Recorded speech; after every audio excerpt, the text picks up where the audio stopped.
right here. So this one's kind of directed more towards you, Nate, because I know you the best out of all these people. What's your favorite video?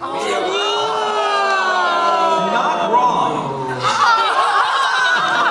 No, but The truth is, it's actually this guy. This guy is Also super not wrong.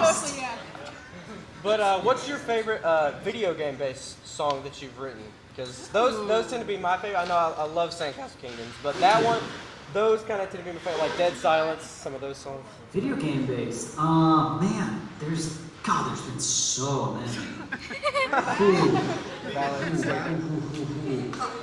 I have one. What? Yeah. That of yours? No, of yours. Of mine? Yeah. What? Heroes Never Die. Oh.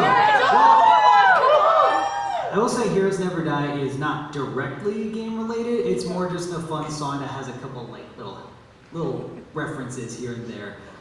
Purely, man, that's a little. Pure video game song. pure video game song. I'm trying to think. I do enjoy a lot of the FNAF stuff. Man, that's a... Oh yeah.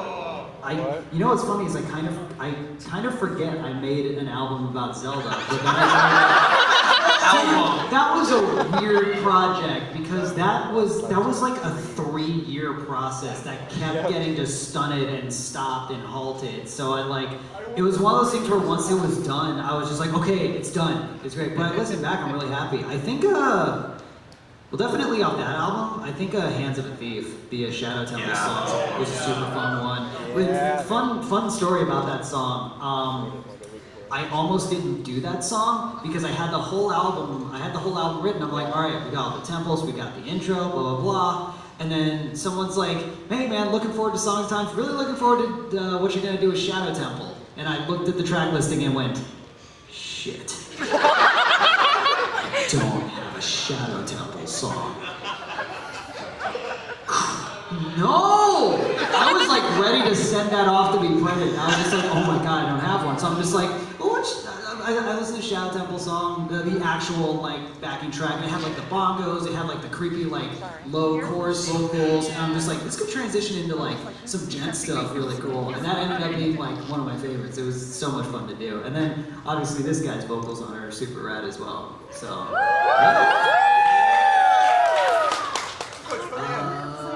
some big question. You. Go over there. Yeah. May I have a hug? Huh? May I have a hug? I can't do it from here, like right now during the Q&A, but if I'm out later, then I will try. So I'll try my best. I love you. I'll try my best. I love you. Yeah. For an aspiring rhythm guitarist or vocalist trying to find a band that is terrible at writing anything musically or lyrically related, what advice would you have? I would say, well, first of all, if you want to change that, then like practice songwriting, practice lyrics, because like no one starts out amazing. No one's like, very few people start amazing. I'm sure there's someone who like wrote their first song. It's like, oh, of course that's amazing. But practice a lot, because the first songs I wrote, I look back and I'm like, well, those are garbage. Excuse me. But yeah, practice a lot. But aside from that, like, make friends in your music scene. Definitely support local shows wherever you can find them. Yeah, there you go. And then try to find other musicians who are interested in what you want to do, and find the right people to work with, and see if they can like get you that step further. Because a lot of times you do have the ability, and it's just working with other people will bring that out of you is a big thing. So. The only thing like about it is like I lived in Ocala, Florida. You guys listen to like a day remember wait for. Oh yeah. Yeah, absolutely. It's like that's where I lived for about 12 years. And I moved up here just about last year, like a year ago. Last year. Oh, right on, right on. What was, like what your perfect day would be, like you described it perfectly. Right on. Well, I mean, Beautiful person right here. right on, man, right on. Yeah, just try and get out there, try and meet people, try and find some fun people to work with, and good luck with that, man. Do you want to choose one, Sean? You better send me that. Choose one. You better send me this. It's a present. Okay, so, Sean, I know you do a lot of screaming vocals. Do you have any tips for people who want to start doing that and not ruin their voice? So can you give those tips to me? I'm so bad at it. I I destroy my throat every time. Screaming is it's a really quiet thing. Actually, it's not as loud as you think. Most of the look on stage is the aggressive look, like you're trying to look like you're making this big His sound. nose is twitching.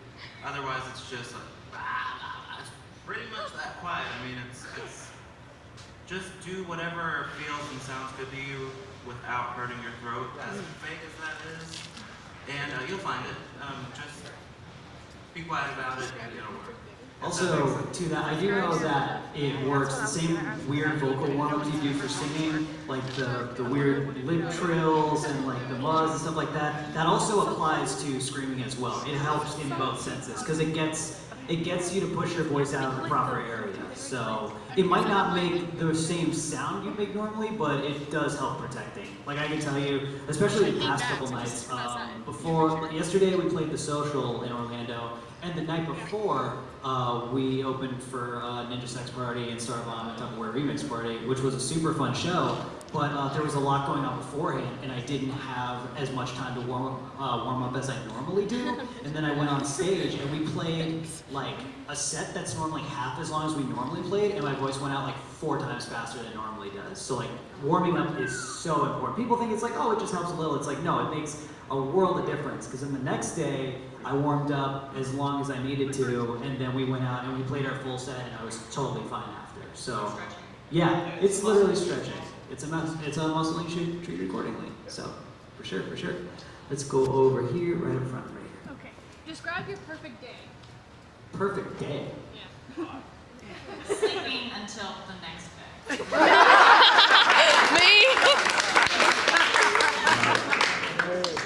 Getting up early, making myself and my wife a good breakfast, working hard all day. I know! Oh my god! Working on music all day and having a productive day, and then hanging and doing this with my friends. This is like the perfect. This is awesome. So. Yeah. And then hanging out with you guys. That's it. Absolutely. I love your Yeah, I was gonna say that. For me, it's waking up, going to a venue in a city I've never been to before, and hanging out with lovely people and playing music and hanging out with y'all. So again, thank you guys for coming out. It really means a lot. Like this right here is exactly what we want to do, and like to be able to do it now is like dream come true. You guys It's are awesome. making it happen. So How about you? Perfect day? Man, I'm really tempted to say same, just throwing maybe peanut butter. Peanut butter is very good. Yes. and mustard. Why didn't you throw in peanut butter game? Peanut butter and? PPG. What did you throw in peanut butter? treasures. Oh, he's got good ideas. This guy's got ideas. This guy's got ideas. Do you have a perfect day? Same thing I said? Cool.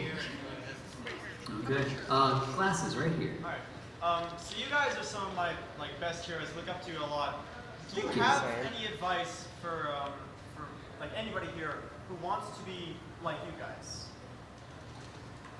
Work hard, love what you do, and be ready to fail a lot before anything comes of it. Because a lot of people think, oh, I tried it out for like 6 months and nothing came of it, so I figured it wasn't for me. It's like, no, it takes way longer than that to like, whether you're going by like success, like how well your music's doing, or even like, you know, developing a new skill, like let's say you're learning guitar, like you're learning how to sing, like the first few months of anything, you're gonna do horrible.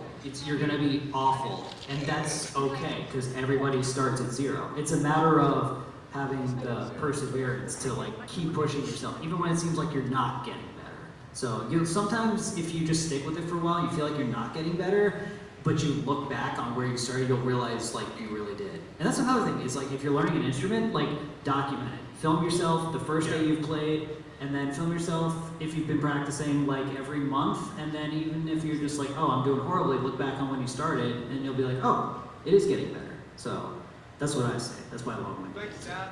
Yeah. Thank you, Papa. Papa wants to buy. I feel like Nate wants to dabble would be better. I thought it would be Nate wants to dabble, but. Okay, we spent like 7 hours hours in a car together today. We could not count the amount of dabs that happened. So, it's good. As far as if you want to be like me, then look up to people and spend a lot of your life imitating them, and then realize that that's an empty existence, and then find yourself and love yourself truly, and then believe that. So, Skip the first step. yeah, you can skip the first step. Yes, just be you, man. Don't be us. Be you, and you will find greatness. No, I did. You got it. Nailed it.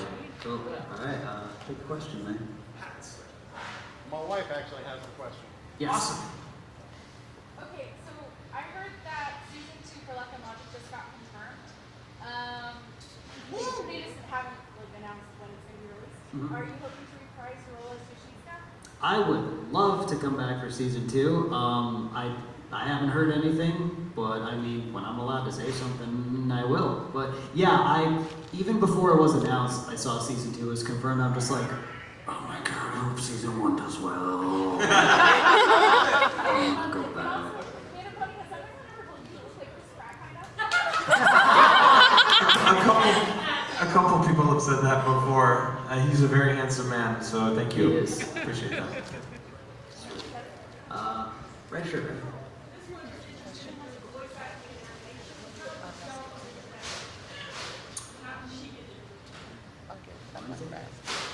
So I started out online. There's so many options for people. So like the main cities for voice acting are LA, Dallas, and Los Angeles here in the States. They do stuff in Toronto, but for the States, that's the 3 main places. But if you don't live in any of the States, there's a lot of opportunities online. There's a lot of websites that will do like original animation and like indie video games, and just to get any experience at all is really important. And it's really great to start with those like indie games because like they want fresh talent and they want people that will help them and spend the time. They don't have huge budgets, so it's like really great. And I think just getting experience and networking through that. That's how I started. I slowly met other actors who had networks with the directors, and that's how I got into voice acting. So just like start online.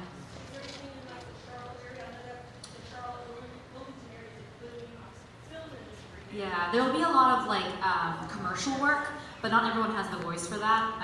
They usually want like like older guys who can do like the in a world voice.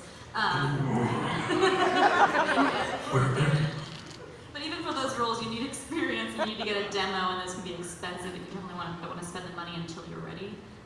But yeah, I would do online stuff for a while. Also, a big part of it is honestly just right place, right time. Like the only projects I've been in were because I happen to know somebody who knows somebody who knows somebody who's casting for a thing. The way Luck and Logic happened is actually the director Tyler, who also directs Fairy Tale. I met him at a really horrible convention. It was so bad that all the guests just hung out. And it was a lot of voice actors, but then I was really new to the scene, and Tyler was just like, I don't know you, who are you? I was just like, oh, I'm such and such, I gave him my info, blah, blah, blah. And then it was just one of those things where he got Luck and Logic, it popped up, and he's like, hey, I have a thing that you might sound good for, so audition for it. And that's kind of how it happened. So it's, honestly, practice a lot. Like she said, make your demo, things like that, and also just, a lot of it's just getting your foot in the door and just kind of hoping that you're in the right place, right time. And I would only add one more thing real quick, and that's like I've been spending a lot of time in Vancouver, Canada lately, and there's also a really big voice acting scene there. And I just recently did a lot of voice acting workshops with a really prolific voice actor up there. If you can take workshops, take lessons, and that's a really, really great way to network.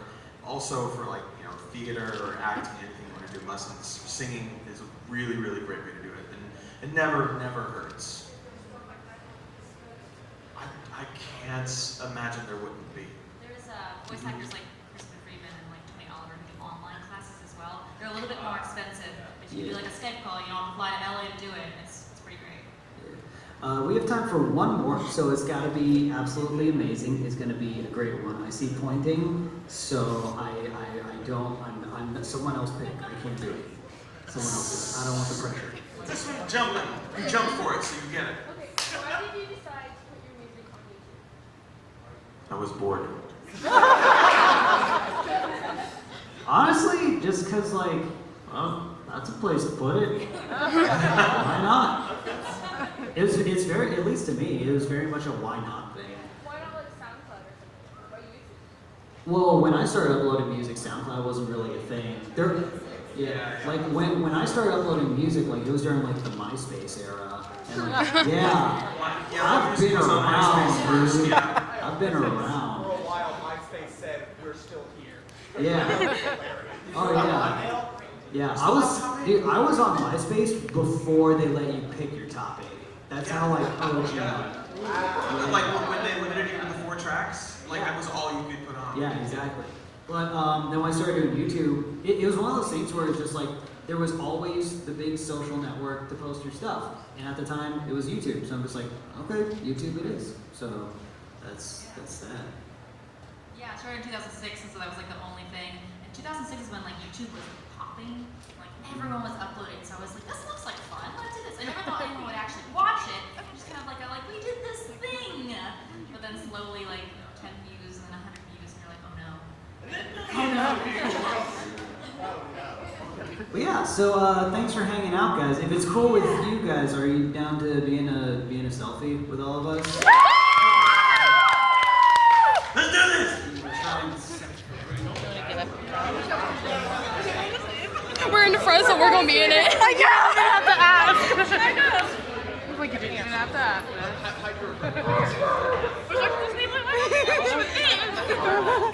Badass. Oh my God.